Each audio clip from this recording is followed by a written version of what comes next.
Hi everybody, I hope this video finds you well. In today's video, we're going to be moving on into Chapter 3 of our textbook, starting with Section 3.1. The main idea of this Section 3.1, as sort of described right here, is we're going to attempt to define a property of square matrices that relates to invertibility. As we saw sort of in the end of Chapter 2, the sort of main idea that we had introduced was finding the inverse of a square matrix and also deciding if the inverse of a matrix exists. We saw that there was a direct connection between the rank of a matrix and invertibility, namely that if a square matrix has full rank, then it is guaranteed to be invertible and vice versa. However, as we sort of saw, to understand the rank or to just try to directly calculate the inverse, you do need to make use of elementary row operations, which can be a pretty lengthy sort of process. So what we're going to try to do in Chapter 3 is define a more directly computational method, not of necessarily finding the inverse, but of understanding which matrices have inverses. So to do that, we're going to investigate this property of matrices called the determinant. Now, the determinant has a pretty bizarre definition, and in fact, in this video, we're going to have to take about 15 minutes at the very beginning here just to set up some framework about what are called permutations and inversions to understand the definition of the determinant. So since those things sort of seem to come out of left field, what I'd like to do before we actually get into defining the determinant and doing all this sort of background stuff is just give some rough reasoning for why we're going to sort of investigate and build the definition of the determinant in the way that we actually are ultimately going to do so. So there's sort of two pieces of sort of rough reasoning that I'd like to consider. The sort of second piece of rough reasoning, the 2x2 case, which we're going to actually discuss in just a moment, this is also mentioned in your textbook, and your textbook also even discusses the 3x3 case and tries to use those two things to sort of argue for the definition of the determinant. I'm going to mention this little piece here too, because it's just, again, all we're trying to do here is give some justification for why we use the definition of the determinant in the way that we do. So the two pieces of things I'd like to mention here is just some sort of observations about what types of matrices are invertible. So you should recognize that a matrix with a 0 row or 0 column is never invertible. Now, this might seem to maybe be quite the claim, but if you really think about it, it should be pretty obvious. If your matrix has a 0 row or a 0 column, then you're not going to be able, using elementary row operations, to ever put a 1 in that row or column, right? Because it starts as a 0 row or a 0 column. Since you'll never be able to put a 1 in that 0 row or 0 column, anywhere in that column, well, then there's going to be a 0 row or 0 column in every row equivalent matrix. But we know that a matrix that is invertible is row equivalent to the identity matrix, which has no 0 rows or 0 columns. So that means you'll never be able to actually take your matrix that starts with a 0 row or 0 column and make it look like the identity matrix, meaning your matrix is not row equivalent to the identity, meaning it's not invertible. So we can sort of realize that matrices with 0 rows or 0 columns are never invertible. So what this sort of tells us is that perhaps the property that we're going to define, which we're ultimately going to call the determinant, maybe this relates to selecting elements from each row or column. Maybe in some way the determinant should sort of pick out, oh, there's zeros in every position of this row or zeros in every position of this column. That indicates non-invertibility. So this sort of hints at maybe our definition of the determinant is going to somehow involve choosing elements from each row and column. All right, now let's consider a very small scale case, the 2x2 case. So imagine we have our 2x2 matrix, A11, A12, A21, A22. And let's imagine we are sort of augmenting it with 1, 0, 0, 1. And let's think about how you would begin to do this. And again, I'm going to focus more over here, not so much on what the inverse is going to look like, but about how we would know if it has an inverse. So if you were trying to put this into a row echelon form and ultimately turn it into 0, 1, 0, 1, or 1, 0, 0, 1, what you would first need to do is you would need to use this to eliminate this. So let's assume that A11 is not equal to 0. And let's go ahead and divide and do 1 over A11 row 1 as our first operation. So I guess we would get 1 and then like A12 over A11, and you'd get A21, A22. And then again over here, I guess you would get 1 over A11, 0, 0, 1. Okay. Now, let's imagine using this to get rid of that there. So if we do that, we would take row 2 and replace row 2 with row 2 minus A21 times row 1, which I guess would ultimately come out as 1 A12 over A11, 0. Then this would be A22 minus A21 times A12 over A11, because this is what was originally here, and we're doing minus A21 times row 1. And then I guess this would be augmented with 1 over A11, 0. And then we subtract it here, so I guess we would get minus A21 over A11 and 1. Okay. Now, here's the sort of key step. It's going to be right here. We could make this assumption that A11 was not equal to 0. Why can we make that assumption?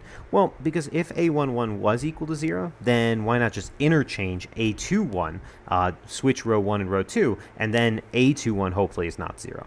Well, what if A11 and A21 are both 0? Well, that goes back up to here. If those are both 0, if both A11 and A21 are 0, then we have a 0 column and we know it's not invertible. So we were safe in making this assumption. But now we have this, right? So notice that A is invertible means that this had better not be 0, because if it is 0, we have a 0 row and it's not going to be invertible. So this, if A is invertible, this implies that A22 minus A21 A12 over A11 must not be equal to 0. And if you clean that up a little bit, multiply both sides by A11, you'd have A11 A22 minus A21 A12 is not supposed to be 0. So what's relevant about this? Well, let's think about what this computation is really doing. This is saying take A11 times A22, so this element times this element, and then subtract this one times this one. Notice that that's the only way you could pick out one element from each row and column. Notice that if I choose this one here, I've chosen something from the first row and first column. So if I want to choose something from each row and column, I would then have to choose this, and I multiply those together. If I choose A12, then I'd have to choose A21 to get something from each row and column, and if I multiply those together, I get this. So again, this sort of hints that somehow maybe the property that tells us about invertibility is something about choosing an element from each row and each column individually, making some product, and then perhaps adding or subtracting those. Now, I know that seems a little bit sort of vague, and of course it is, because at this point we've only talked about a small observation about 0 rows and 0 columns and the 2x2 case. But again, I hope that this helps just a little bit with the justification for when we set up the definition of the determinant. Now, of course, later on, section 3.2 will actually prove that the definition that we create for the determinant is exactly the one that tells us that if the determinant is 0, then your matrix is non-invertible, and if the determinant is not equal to 0, then it is invertible. So we'll prove that our choice of definition is correct, but I'm hoping that this just gives you guys a little bit of justification for everything we're about to do. For now, though, we're going to take sort of a little bit of a tangent to set up some of the background stuff necessary for defining this new property of square matrices, the determinant. So we're going to spend just a few minutes talking about permutations and inversions. So a permutation is an ordering of the whole numbers 1, 2, all the way down to n. So simple examples of that is 1, 4, 2, 3. That's a permutation of the numbers 1, 2, 3, 4. It's just some ordering of those numbers. 5, 6, 1, 3, 2, 4. That's a permutation of the numbers 1, 2, 3, 4, 5, 6. Again, just some ordering of those whole numbers 1 up to n. Permutations are studied extensively in a branch of mathematics called combinatorics. We don't need too much about them, but one theorem that's sort of important is that there are n factorial different permutations of the numbers 1, 2 through n. If you've done any basic counting, like in a probability or statistics class, you probably know why this is true, right? When you go to choose what number is going to be first, well, you have n choices. Then when you go to choose the next one, you only have n minus 1 choices because you can't choose the first one. Then you only have n minus 2 because you can't choose either of the first two, so on and so forth. That's exactly the factorial. Just to give an example of that, let's try to list out all the permutations of 1, 2, 3. According to this theorem, right, there should be 3 factorial equals 3 times 2 times 1 equals 6 distinct permutations. In other words, there should be 6 distinct orderings of the numbers 1, 2, and 3. So what are those? Well, they would be the sort of natural ordering, and we'll actually call that the natural ordering, 1, 2, 3. So the sort of ascending order there. Of course, you could also have 1, 3, 2. You could have 2, 1, 3, and you could have 2, 3, 1. And then, of course, you could have 3, 1, 2, and 3, 2, 1.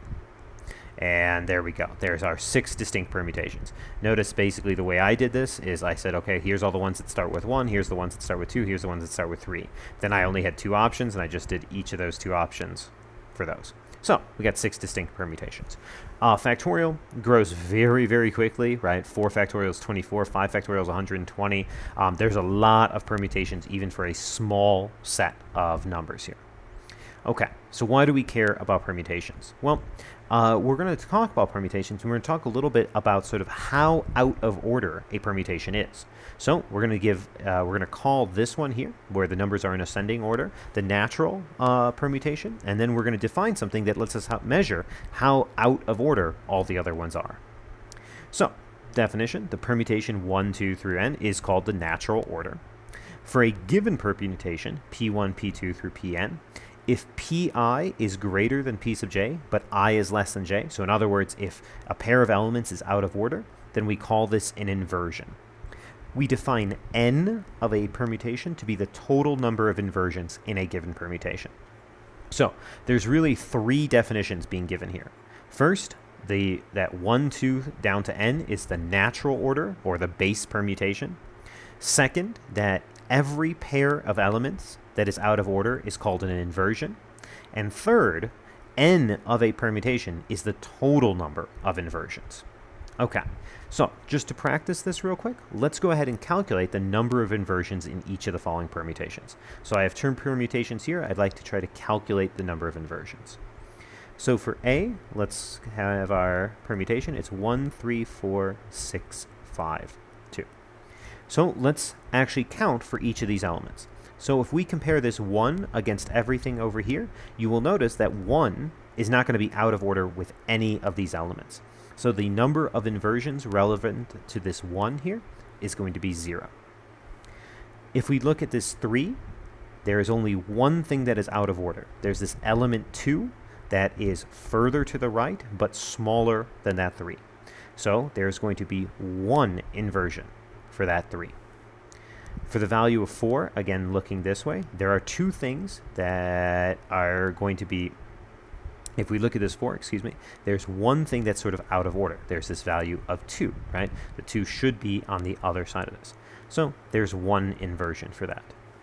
For this 6, right, 6 should be at the end. Both of these things are out of order relevant to that 6. So there are 2 inversions there.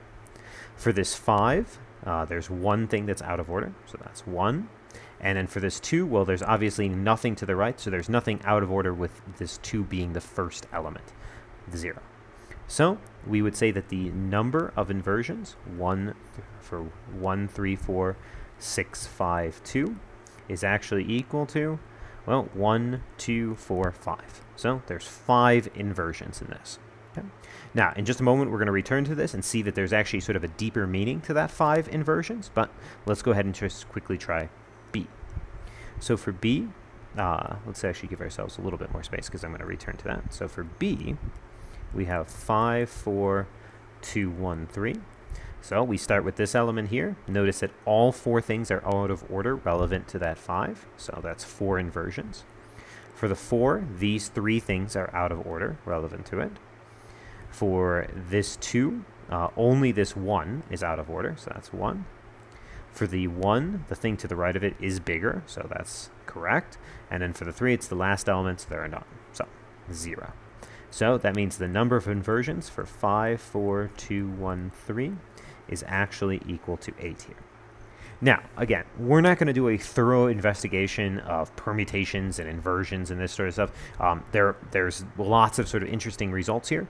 And one thing that we're going to state without proof, because again, it's outside the scope of what we're interested in, is that this number of inversions is actually the number of adjacent swaps necessary to put these back in order.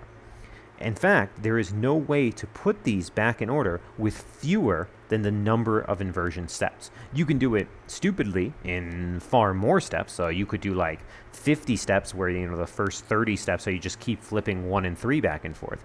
But the minimum number of steps necessary to put these back into the natural order is the number of inversions. Just to show you that, if we look at this one here, imagine trying to put this in order. We could start to move the 2. So I could do 1 move of the 2, and we'd have 1, 3, 4, 6, 2, 5. Then I could move the 2 again. So 1, 3, 4, 2, 6, 5. Then move the 2 again. 1, 3, 2, 4, 6, 5. And then move it one more time. 1, 2, 3, 4, 6, 5. And notice I've done 1, 2, 3, 4 operations. One more. What do I need to do? Just interchange those two. 1, 2, 3, 4, 5, 6. So 5 adjacent swaps to put back in that natural order. If you want, you can try on this one, and you will see that you will need at least 8 adjacent swaps to put this back into order. And you can probably see why. You're going to need to do 1, 2, 3, 4 to get this one back in order. Then you need to do 1, 2 to get that back in order. And then you need to put this guy back in order as well. So that's going to give you your 8 adjacent swaps there. Okay, so now we have this idea of what the number of inversions for a permutation means. It basically measures how out of order that permutation is. So we're going to go a step further with these number of inversions and talk about the parity of these number of inversions. So we talk about parity of inversions just like we talk about parity for numbers. So we say that a permutation is even if the number of inversions is even. So we say that a permutation is odd if the number of inversions is odd. So this would be considered an odd permutation, this guy up here, and this would be considered an even permutation because the number of inversions is even. All right. Because of that, we're going to define what is called the sign of a permutation. The sign of a permutation, which is written sigma of P1, P2 through Pn, so sigma of the permutation, is simply -1 to the number of inversions. You'll notice that this is just a fancy way of saying that the sign is positive if the permutation is even, and the sign is negative if the permutation is odd, which should make sense, right? -1 to an even number is positive, -1 to an odd number is negative. That's all this is saying. Okay. So we are almost ready to actually define the determinant, but we do need to state one important theorem about permutations and inversions. And this one we are going to prove just because I think it's beneficial to sort of see it.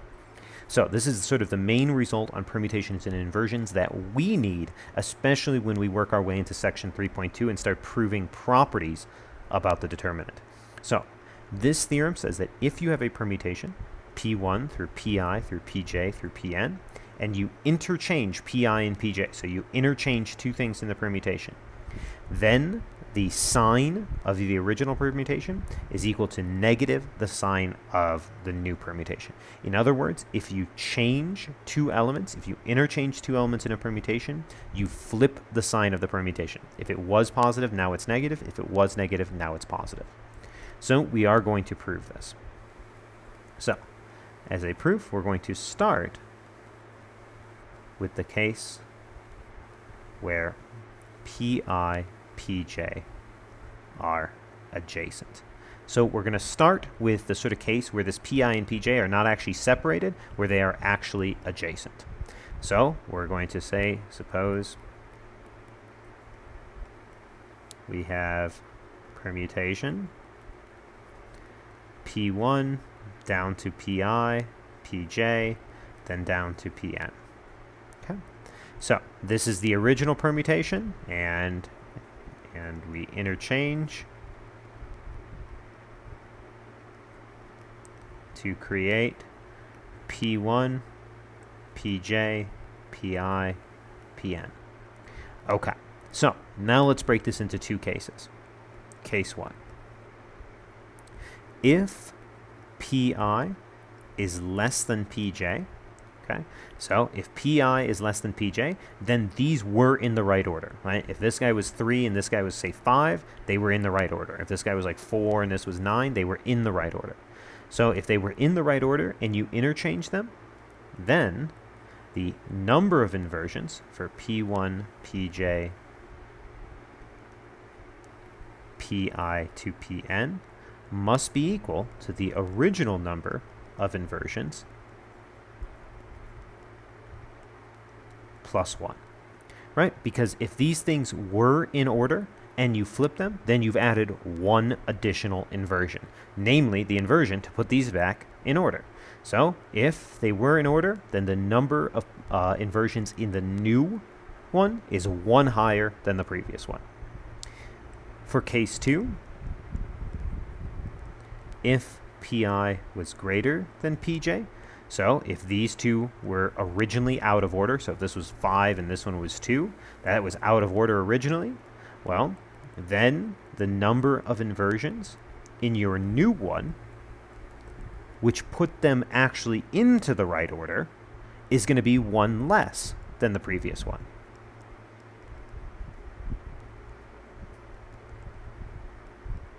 So, in other words, if you swap two adjacent ones, it is either going to add 1 to the number of inversions or subtract 1 to the number of inversions. Well, that proves what we wanted to say here, right? Because we wanted to say that if you interchange two, that the sign will flip. And of course, if you add 1 or subtract 1, you're definitely going to change the parity. So, adding / subtracting 1 will change parity. Check. So we proved it in this special situation where we can assume that pi and p sub j are adjacent. Okay? So now we need to do it more generally where maybe p sub I and p sub j are spaced out. But this is the sort of start of our proof. This shows us that if we flip two adjacent ones, the only two things that could happen is we either increase the number of inversions by 1 or we decrease the number of inversions by 1. But since we only shift it by 1, then we're guaranteeing a parity change. If it was even plus 1 is odd, even minus 1 is odd. If it was odd, odd plus 1 is even. If it was odd, odd minus 1 is even. It guarantees a change in parity. Now let's do it more generally. So let's give ourselves another page here. Now proceed to in general. So now our original permutation is going to be P1, then down to Pi, then there's a gap, then Pj, then it finishes at P sub n. And our new permutation is P1 to Pj, Pi, Pn. Okay. So now we're not assuming that they're next to each other, but we're assuming that there's some gap between them. Okay, so let's think of how many swaps this is going to take to get from this original permutation to this new one. So let's imagine moving p sub I one at a time to p sub j's. So if you think about that, you would need 1 swap, then 2, then 3, and all the way down, and you would have j minus I swaps. So, in other words, right, to change from original to new, well, if we think about the original one, what you would need to do is you would need j minus I adjacent swaps. How do I know j minus I? Well, imagine they were adjacent, so it was like I and I plus 1. Well, you would need 1 swap. Imagine they were 2 apart, so I and I plus 2. Then I plus 2 minus I would mean 2 adjacent swaps, so this makes sense. Okay, but once you do that, that'll put p sub I right here. But p sub j will be right next to it, and we need to move it this way. So then what you need to do is you need to go back. But remember, you're not moving p sub j from its original position. When p sub I comes here, it takes that position, and p sub j is 1 back. So when you go back, you only need j minus I minus 1 adjacent swaps. And that'll put the p sub j into the p sub I position. So after doing that, you would then have our new permutation. So we need j minus I swaps to get from p sub I to the p sub j, and then we need j minus I minus 1 swaps to get the p sub j back to where p sub I originally started from. So this tells us that in total we need j minus I plus j minus I minus 1, which would be 2j minus I minus 1. In other words, we need an odd amount of adjacent swaps. But this basically means we're done, because what did we do in the first part? We showed in the first part of our proof here that an adjacent swap is going to guarantee a change in the parity. It's either going to be a +1 or a -1. Now we've shown that to interchange two elements, you need to do an odd amount of those +1s or -1s. So if you're doing an odd amount of +1s or an odd amount of -1s, or some combination, that's going to guarantee a parity change. Since this is an odd amount, it guarantees a parity change. Check. And QED. How do we know that? Well, again, if you have an even number and you add an odd to it, it's going to be odd. If you have an odd number and you add an odd, it's guaranteed to be even. So it always changes the parity, which means that the sign is always going to change. So there we go. We've now proven that if you swap any two elements in a permutation, then you guarantee a change of the sign. Now, this theorem here, we prove it right now because we've just done all these definitions about inversions and sign and permutations and stuff, but you actually won't use this thing until later on in section 3.2. But I wanted to prove it now since it sort of all these definitions are fresh, plus it also just gives you a chance to sort of practice with the manipulation of these permutation stuff. But keep this in mind, especially when we move into section 3.2 and start doing the properties. For now, though, now that we've set up permutations, inversions, and the sign of a permutation, we're ready to define the determinant. Well, I guess actually I forgot that we were going to go ahead and calculate the sign for each of these following permutations to actually verify the previous theorem. So let's just go ahead and do that real quick. Then we'll define the determinant. So for A here, if we wanted to know the sign of this, we would need to calculate the number of inversions. You'll notice that relevant to the 2, only one thing is out of order, so it is 1 inversion. Relevant to the 3, only one thing is out of order, so 1. Relevant to the 1, nothing is out of order, 0. And then for the 5, it is also one thing is out of order and nothing there. So the number for 2, 3, 1, 5, 4 is equal to 3, which means that the sign of 2, 3, 1, 5, 4 would be -1 because we have an odd amount. Now you will notice that this one is simply interchanging the 4 and 2, otherwise everything else is the same. So according to our previous theorem, it should be positive. The sign of this should be positive when we do this second part. So for part B, we have 4, 3, 1, 5, 2, which again is the same as this permutation, just with these two elements interchanged. So we should get a positive sign. That sort of confirms the theorem we just proved. So relevant to this 4, we have 1, 2, 3 things out of order. Relevant to this 3, we have 1, 2 things out of order. For the 1, nothing is out of order. For the 5, 1, and then that one is 2. So you will notice that the number is 4, 3, 1, 5, 2 is equal to 6. You might say, well, isn't it supposed to be just one different? Well, that would be if we swapped adjacent things, but we did not swap adjacent things. We swapped things at the opposite ends. So there's no guarantee that these two are going to be different by just 1, but they are different by an odd amount, you will notice. This one is 3, this one's 6, they're off by 3. And that's what guarantees that when we look at the sign of 4, 3, 1, 5, 2, well, since this is an even number, that sign has got to be 1, and that confirms our theorem, right? That if we swap two elements or interchange two elements, we change the sign. Okay, now, no more fake outs. We're going to actually define the determinant.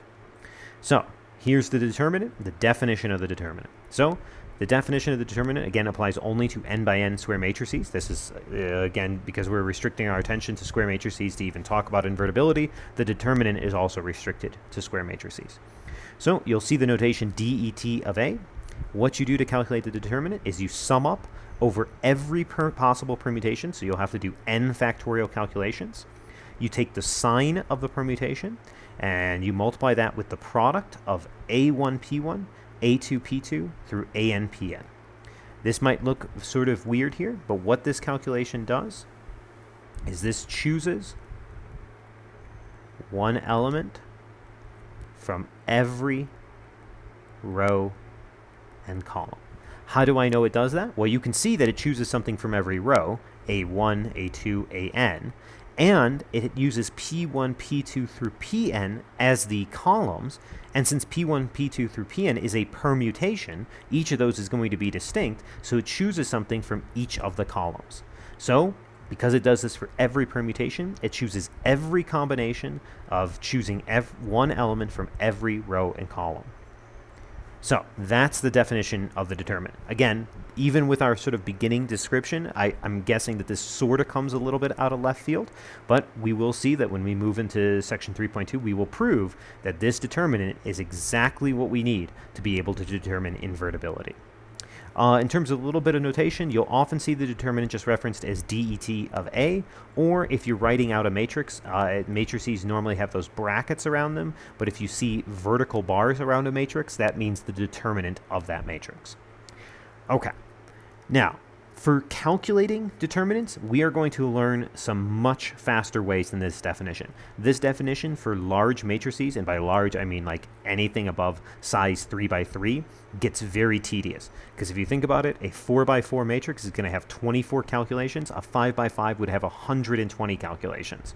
So this definition, we're going to do a couple examples in just a moment where we use the definition to make sure you guys understand sort of how that definition works.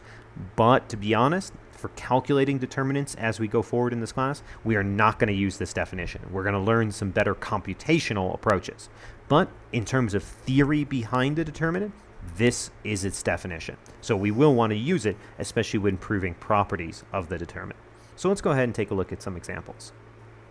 So we want to use the definition of the determinant to calculate the determinant of each of the following matrices. And we're going to start very simple here with a 2 by 2 matrix. So to do this, I'm going to make a little table. So my table is I'm going to have my permutation. So I'm going to make a list of the permutations that I'll need to have. Then I'll have to have the sign of that permutation. So the sign of the permutation. Okay. I guess along the way, it might be easier to have the number of inversions. So let's have the number of versions of the permutation. And then the sign of the permutation. And then, of course, we'll actually need our A1P1, A2P2, which in this case, that's going to be our product, where we use something from row 1 and column chosen by P1, and then A2P2, same thing. And then we'll see how to actually put all this stuff together. So in this case, because this is a 2 by 2, this should be very simple. There's only going to be 2 permutations. One of the permutations is going to be 1, 2, and the other one is going to be 2, 1. The number of inversions in this one is 0 because it's the natural order, which means the sign is going to be positive 1. In terms of elements, we're going to do A11, so we'll have A11, and then A22. How do I know that? Because, again, these are going to give you your column positions.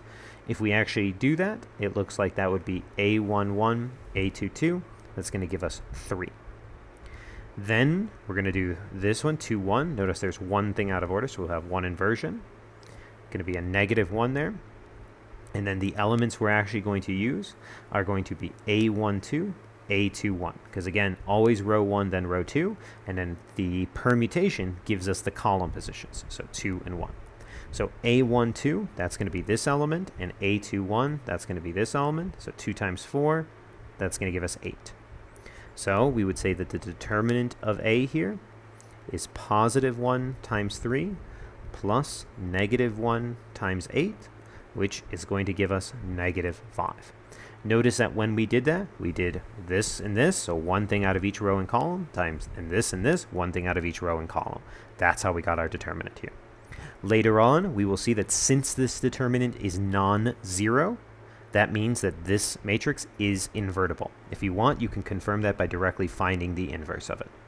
For now, though, let's try to take this a step further and try a 3x3 situation. So we're going to try to use the definition of the determinant to calculate the determinant of this one. So again, same idea. We're going to make a list of the permutations. Then we'll need to know the number of inversions in each permutation, the sign of each permutation, and then what the actual element is. This one, because we've got 3, is going to be 3 elements together. A1P1, A2P2, A3P3. So there should be 6 permutations. 1, 2, 3.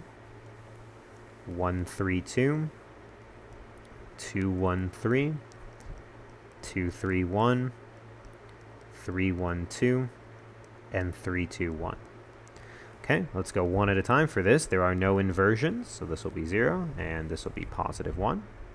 Then we're going to be doing A11, A22, and A33, which, if we go ahead and do that, that's this times this times this. So that looks like that's going to come out as 0.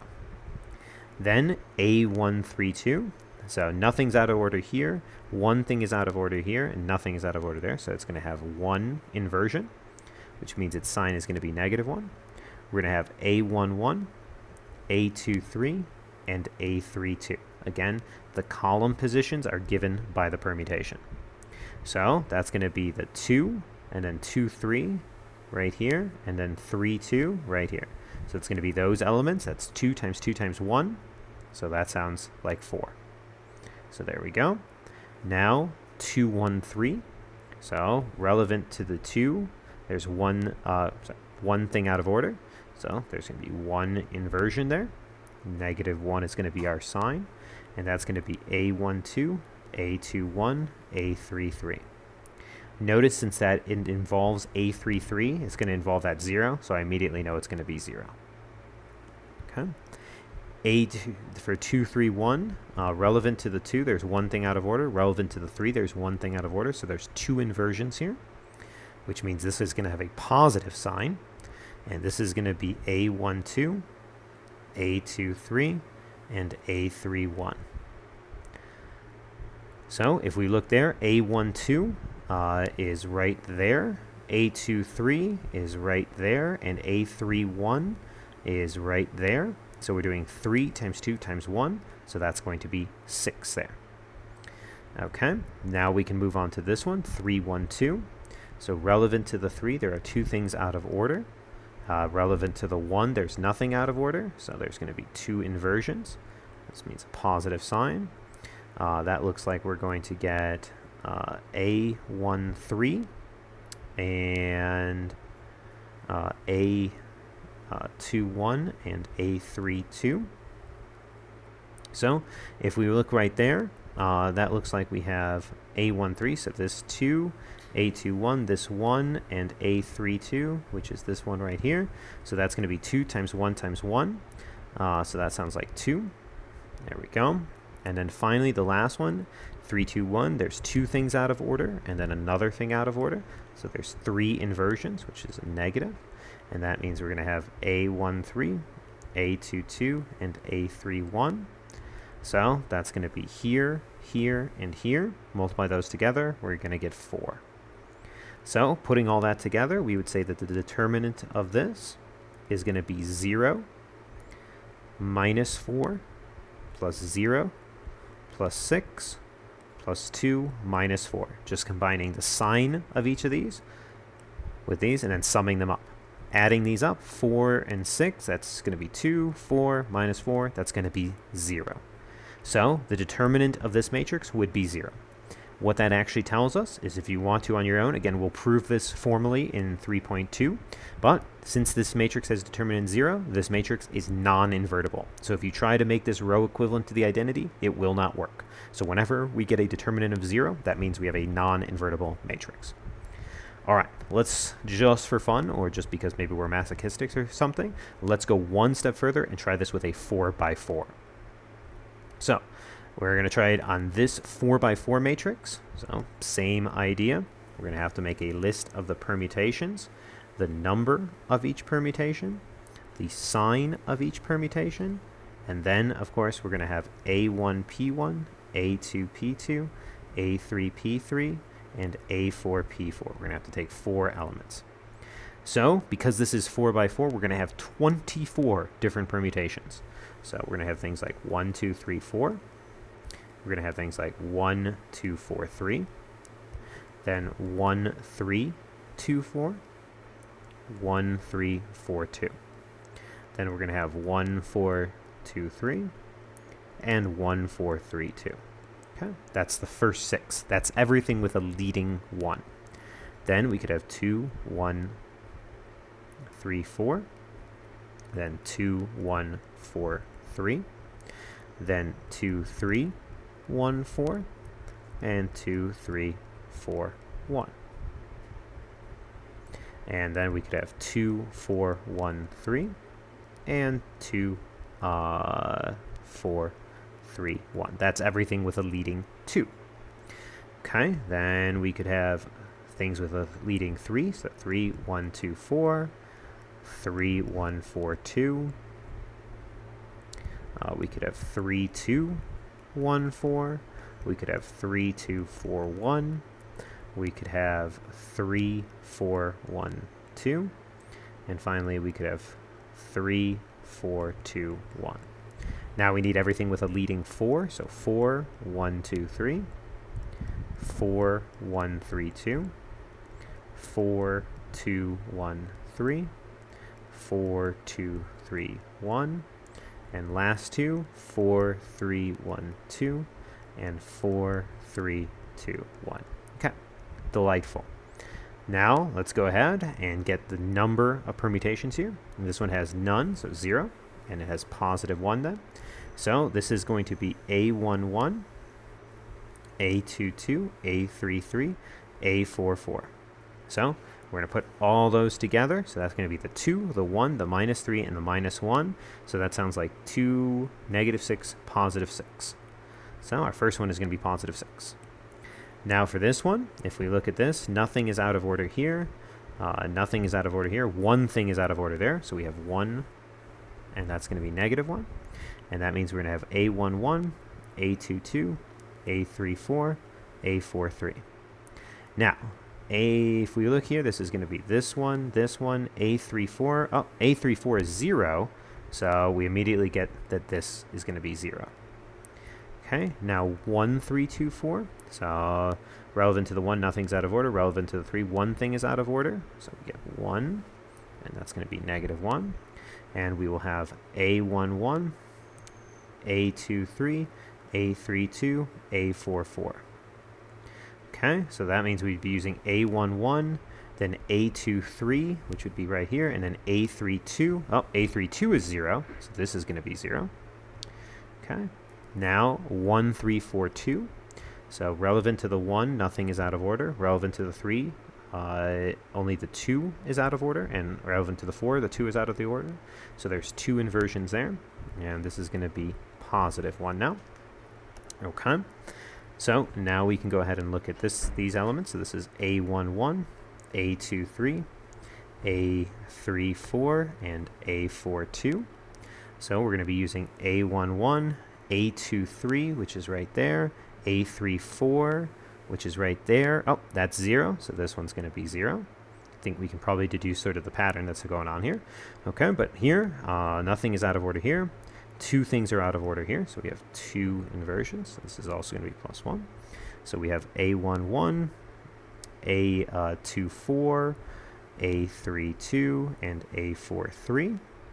So this time we're using here, and then 2, 4. Oh, there we go. That's 0. So this is 0. Okay, now we're on 1, 4, 3, 2. So relevant to the 1, nothing is out of order. Relevant to the 4, 2 things are out of order. Relevant to the 3, 1 thing is out of order. So that's 3. That means we get minus 1 there. And then that's going to be A11, A24, A33, and A42. So A11, A24, oh, that's 0, so this is 0. Okay, so far we're getting lots and lots of zeros. 2, 1, 3, 4, looks like we've got one inversion for the 2 and a nothing else. So we have one inversion there, and then this is going to be -1, and then we have A12, A21, A33, A44. So first one we would use is A12. A12 is right there, that's 0, so this is going to be 0. Now 2, 1, 4, 3, so relevant to the 2 we have one inversion, relevant to the 4 we have another inversion, so we've got 2 inversions overall. That means the sign is +1, so we have A12, A21, A33, not A33, we have A34, A43. Now we're using A12, so A12 is going to be right here, that's 0, so this is going to be 0. That seems to tell us that whenever we have A12, we're going to get 0. But notice for all of these, we're going to have A12. So that tells us that without any sort of calculation, the next 4 of these, 1, 2, 3, 4, all are going to be 0. Okay, so that makes that tremendously easier. Let's go ahead and look now at the ones with a 3. And again, we can do that because this always has 2, so we always have that A12 as our first element, and A12 is 0. Okay, so now let's look at let's use our laser pointer there, 3, 1, 2, 4. So relevant to the 3, there are 2 things out of order. So there are 2, this means +1 here. First element here is going to be A13, A21, A32, and A44.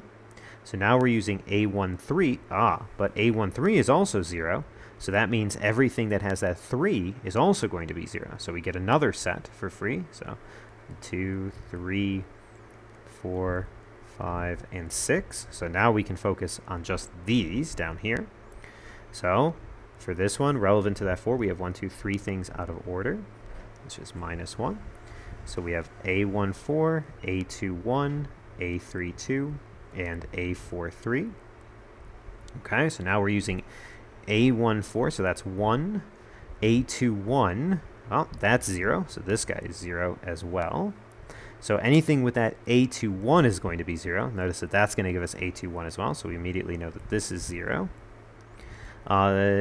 This is not, so we're going to have to check these as well. So again, just trying to show some ways of speeding it up a little bit. So 4, 2, 3, 1, there's 3 things out of order, and then there's an additional thing, 3 things out of order there, another thing out of order there, and another one there. So that sounds like 5 things are out of order there. So that's -1. A14, A22, A33, A41. So we're using A14 right here, A22 here, here, and then right here. Oh, that's 0, so that's going to be 0. Okay, and that was 0 because of this 4-1. Notice that this is also going to have that 4-1, so we immediately know this one is 0. Okay, last one to sort of check. This one we have 3 inversions there, and then 2 inversions there, so that's 5 inversions. -1, A14,